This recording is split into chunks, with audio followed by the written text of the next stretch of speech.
the NBA's dead ball era. It was an era of slow, physical, grinded out basketball where games were finished with lower scores than scores you see today. So that means some NBA games were finished with a score of 76 to 74. Some games were finished with a score of like 80 to 82. And this was an era of basketball where scoring was not so great. And in today's video, I'm talking about the worst time in basketball for the dead ball era. About the absolute worst time of the dead ball era, which came from 1997 to 2006. Let's get right into it, starting off with the field goal percentages, scores of many games, and all other bad things about this era. Explain to you how the dead ball era came about, starting off with the pace. Okay, so in the 70s, the pacing was high, mainly due to sloppy play and the overreaction of the introduction of the shot clock, which came in 1954. As many teams would attempt shots very early in the shot clock, as the game became more controlled and pace naturally declined. It eventually reached a time in the late 90s and early 2000s that it was known as the dead ball era, and a slow pace, grinded out basketball era, which a lot of fans did not really like too much. But of course, hey, it took a little bit for the NBA to catch on to that. But anyways, during this era, there was a lot of isolation basketball. Teams sought out one-on-one opportunities for one reason: because of illegal defense rules. Now, the illegal defense rules was a pretty stupid rule to have in a game of basketball where professionals are playing. That is the most retarded thing that the commissioner David Stern ever introduced. That's retarded. I don't care what nobody say. That is a retarded rule. But let's get into what the rule was. All right, let me describe the illegal defense rule that was penalizing offenders. For decades, the NBA required teams to play man-to-man defense, which meant everyone on the court had to guard someone.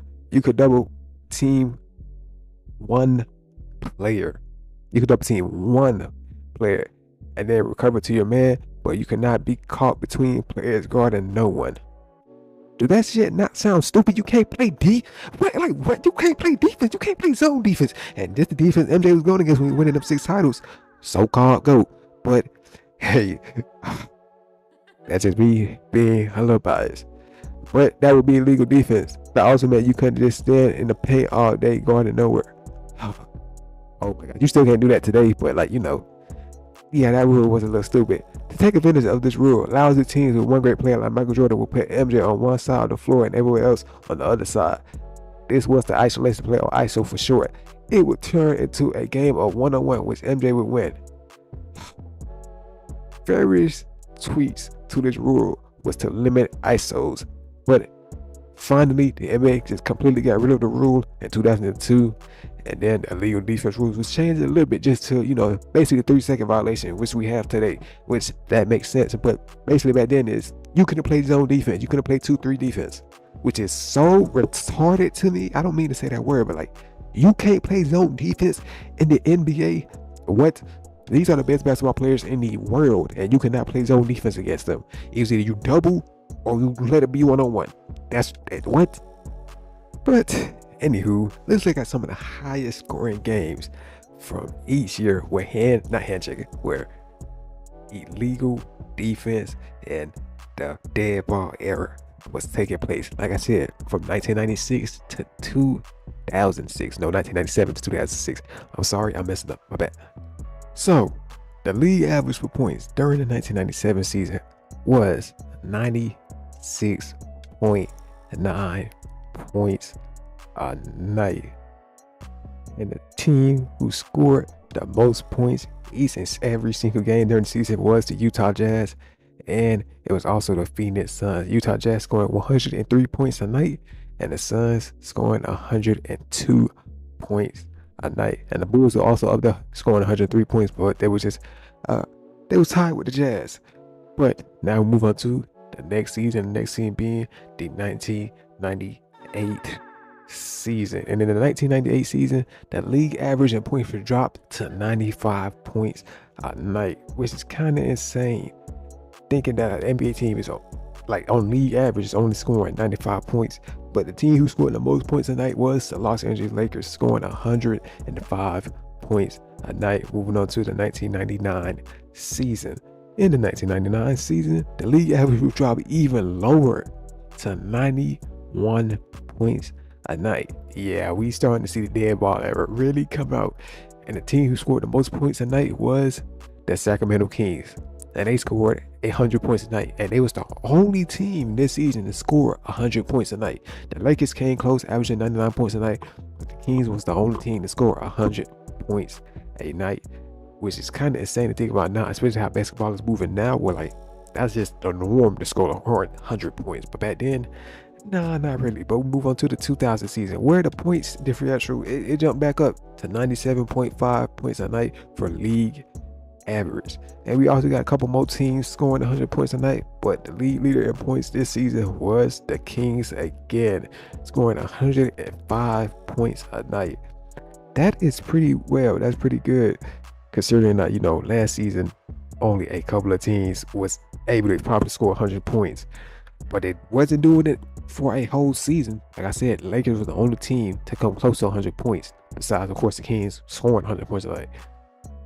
That NBA was just moving so slow and so ill, like moving in mud.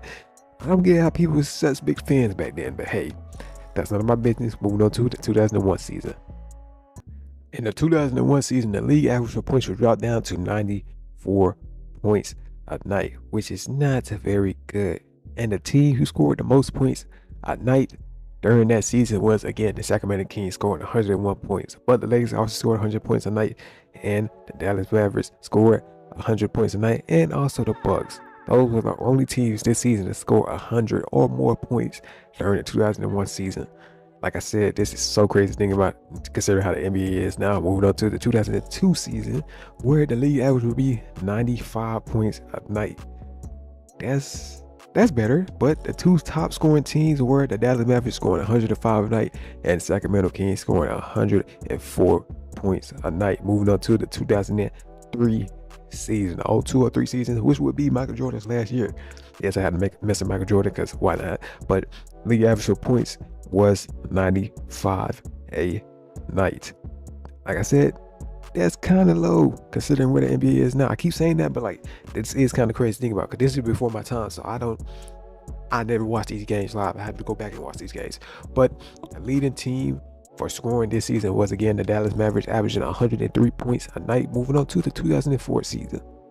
Now, this is the season when the NBA decided, you know what, let's slow it down with the handshaking, because this is what's slowing down the NBA, and this is what's making people score less. Because back during this time, you could actually put your hand on the defender, like you switch your hand on and off, on and off, on and off on the defender, and you can actually keep it there. Unlike how nowadays it's just, okay, you touch it for a second, let go, touch it for a second, let go. But this season, NBA teams was averaging 93 points a night on average. And the highest scoring team was again the Dallas Mavericks, averaging 105 points a night. Now we move on to the 2005 season, where the NBA starts to say, you know what, let's chill out on that, because the team who just won the championship won just because of that grounded out mindset. And with that, the NBA league average jumped up to 97 points a night, which is a pretty good jump back up, because you feel me? Yeah, these last couple of years, I mean, it was around the same, but like, drop it down to 93 points and you're a professional sports league in basketball, yeah, that doesn't make too much sense. But we on to the 2006 season, which that was at 97 points. Like I said, that's not too bad, and it's pretty much around the same point average that it was in these past couple of years. But let's talk about how scoring is in today's era, from 2020 to now.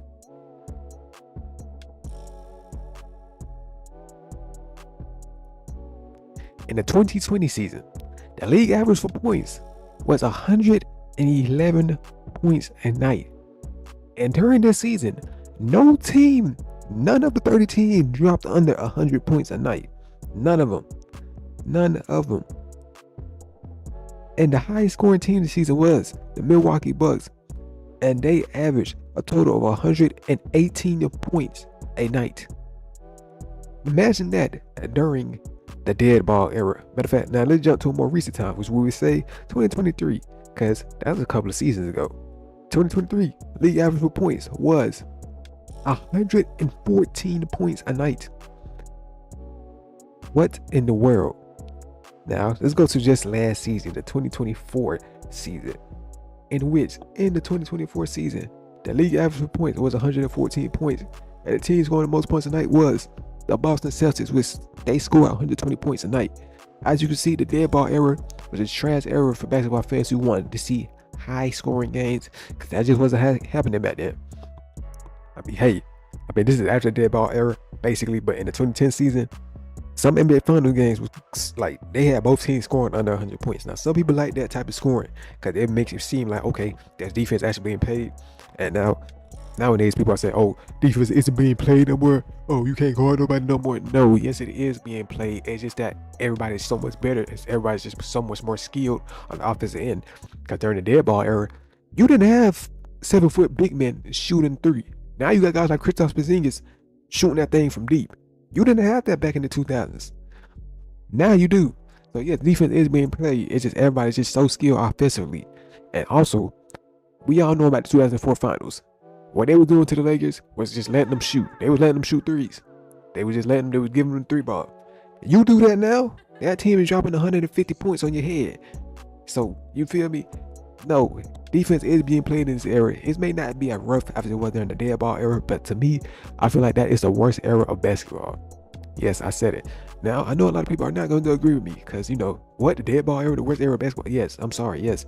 Hand checking, I feel like the NBA should bring it back, like, just a little bit, like, not how it used to be, because I don't want the scores to drop down to 97 points a night for an average team. No, I don't want that. I want high scoring games, but I also just want a little bit more physicality, because of course that is great and fun to see in basketball, but do I believe the whole dead ball era should come back? No, and it's not going to ever come back, because everybody's just so skilled offensively. The 15th man on the bench could do the same thing as like a Stephen Curry. Of course, not on the same level, but he could do the same thing as a Stephen Curry, which is crazy to think about, because back then that wasn't happening. Now it is. Basketball has evolved, and of course things are going to change. But yes, this is a dead ball era. It wasn't that really great. It really wasn't. It was okay, I guess. I wasn't around for it. Like I said, this is not my time of basketball. My time of basketball is the 2010s and then quarter to now. But that's all I got for this video. Hey, you made this fun video. You might want to like a sub or don't. That's your choice. I'm on the road to 1,000 subs. Appreciate you watching. I am out.